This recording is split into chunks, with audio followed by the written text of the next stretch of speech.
आप कहेंगे राम नाम से प्रणव कैसे प्रकट हो गया?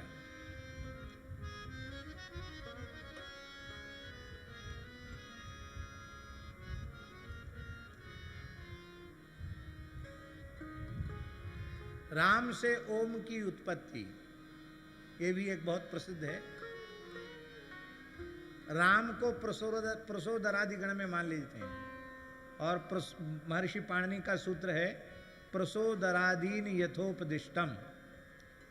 इससे हंस का सिंह हो जाता है, वर्ण व्यत्यास हो जाता है। तो वर्ण व्यत्यास जब करेंगे तो रा, आ और माँ ये विच्छेद हुआ है, और वर्ण व्यत्यास करेंगे तो माँ होगा माँ,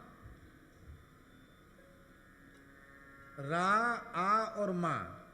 अब आकार का पूर्व प्रयोग करेंगे तो बनेगा आ, वर्ण व्यत्यास करने पर आ, रा और माँ। अब आ और रा और माँ ये तीन अक्षर हो गए। अब रकार जो है हसीच, हस प्रत्याहार में आ जाएगा ना, तो हसीचा से उत्तो हो जाएगा। तो आ, रा और माँ था ना, तो हसीचा सूत्र से रकार को ऊ हो जाएगा। तो आ, ऊ और माँ संधि कर दोगे तो क्या बनेगा? ओम। इस प्रकार से राम नाम से ओम की निष्पत्ति है। तो राम नामन समुत्पन्न प्रणवो मोक्षदायक, मोक्षदायक प्रणव श्री राम नाम से उत्पन्न है। विधि हरिहर में वेद प्राण सो, अगुण अनुपम गुण निधान सो। आहा, गुणों का भंडार है और ये महामंत्र है। इससे बड़ा मंत्र और कोई दूसरा है ही नहीं। महामंत्र जोई जपत महेशु, और इसी महामंत्र का उपदेश काशी मुक्ति हेतु उपदेशु। काशी महात्म्य में महाराज जी लिखा है काशी के संबंध में, मन्वंतर सहस्रैस्तु जजाप वृषभध्वज। सहस्रेण नहीं है, सहस्रई। हजारों मन्वंतरों तक भगवान वृषभध्वज शिव जी ने काशी में रह करके श्री राम तारक षडक्षर मंत्र आज का जप किया। कितने समय तक किया? एक मनवंतर, दो मनवंतर नहीं, 100 मनवंतर, 1000 मनवंतर नहीं, मनवंतर सहस्रैस्तु, हजारों मनवंतरों तक।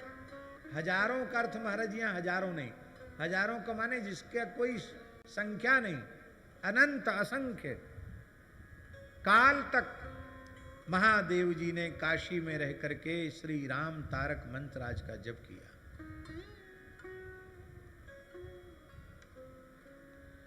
भगवान प्रकट हो गए,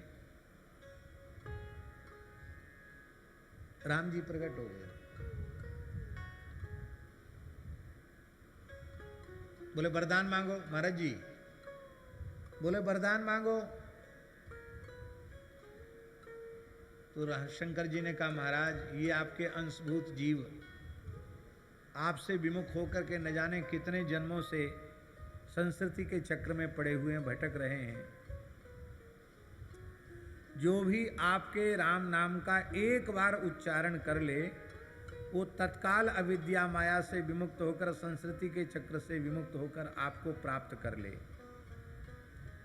भगवान बोले भाई ये वरदान तो बड़ा बहुत विकट वरदान है, ऐसा वरदान मांग लोगे तो हमारा तो सृष्टि का सारा खेल ही बिगड़ जाएगा।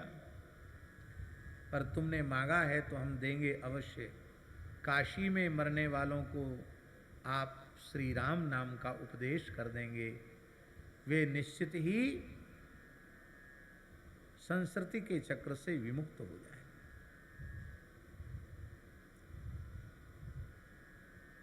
वीर मित्रोदय नामक ग्रंथ में पंडित प्रकांड श्री मित्र महर्षि ने तीर्थ प्रकाश नामक प्रकरण में एक बहुत सुंदर बात लिखी है। काशी महात्म्य में बहुत सुंदर लिखा महाराज वीर मित्रोदय में। वो कहते हैं कि काश्याम मरणान मुक्ति ही, काशी में मरने से मुक्ति होती है। ये बात प्रसिद्ध है, ये भी श्रुति वचन ही है। और ऋते ज्ञानान्न मुक्ति ही, ये भी श्रुति वचन ही है, बिना ज्ञान के मुक्ति नहीं होती। तो दोनों की संगति कैसे बैठेगी भाई? या तो ऋते ज्ञानान्न मुक्ति ही मानो या काश्याम मरणान मुक्ति मानो। तब इसमें बहुत विस्तृत व्याख्यान किया है उन्होंने, और उस व्याख्यान के अंत में ये प्रमाणित किया है कि ऋते ज्ञानान्न मुक्ति भी सही है और काश्याम मरणान मुक्ति भी सही है। क्योंकि काशी में मरने वालों को जब भगवान शिव श्री राम तारक का उपदेश करते हैं तो उपदेष्टा की महिमा के कारण मंत्र प्रदान के अव्यवहित उत्तर क्षण में ज्ञानोत्पत्ति हो जाती है, और ज्ञानोत्पत्ति होने से वो मुक्त हो जाता है। इसलिए ऋते ज्ञानान्न मुक्ति भी सही है, पर ये सुविधा केवल और केवल काशी वासियों को प्राप्त है, काशी में मरने वालों को प्राप्त है। अतएव काशी का महात्म्य है, मुक्ति का सदावर्त वहां काशी में बढ़ता है। भगवान शिव ने कहा तो दूसरा वरदान महाराज यह है, मंत्र का उपदेश तो हम कर देंगे, दूसरा यह है कि आप काशी छोड़ के कहीं न जाएं। भगवान ने कहा कि बिल्कुल ठीक, काशी के कण कण में हम विराजमान रहेंगे, आपके सामने अविमुक्तेश्वर लिंग के रूप में विराजेंगे। भगवान ने कहा मैं काशी को छोड़ूंगा नहीं, काशी अविमुक्त क्षेत्र हो गया। और आज भी विश्वनाथ जी के मंदिर में जब हम लोग दर्शन करने जाते हैं तो विश्वनाथ जी के निकट अविमुक्तेश्वर शिवलिंग हैं। अब तो रूप थोड़ा बदल गया है, पहले जो पुराने बात हम बता रहे हैं, अब तो स्थलों में भी परिवर्तन हुआ है, रूप में भी परिवर्तन हुआ है, समय की आवश्यकता के अनुसार। तो वहां लोग कहते विश्वनाथ जी के गुरु, अविमुक्तेश्वर को वहां के लोग बताते विश्वनाथ जी के गुरु। हम भी सोचते विश्वनाथ जी के गुरु कौन है, जब हमने पढ़ा तो पता चला अविमुक्तेश्वर शिवलिंग के रूप में साक्षात रघुनाथ जी ही विराजमान है। कि हम कहीं नहीं जाएं, काशी के कण कण में नाम का महात्म्य व्याप्त है। इसलिए महामंत्र सोई जपत महेशु, काशी मुक्ति हेतु उपदेशु, महिमा जासु जान गण राऊ, प्रथम पूजियत नाम प्रभाऊ। नाम के प्रभाव से गणेश जी भी प्रथम पूज्य हैं। महारामायण में लिखा है परमेश्वर नामानि संचनेकानि पार्वती, परंतु राम नामेदम सर्वेशामेव उत्तमम, सर्वेशाम उत्तमम मतम। भगवान के अनंत नाम हैं हे पार्वती, किंतु श्री राम नाम उनमें सर्वोपरि है।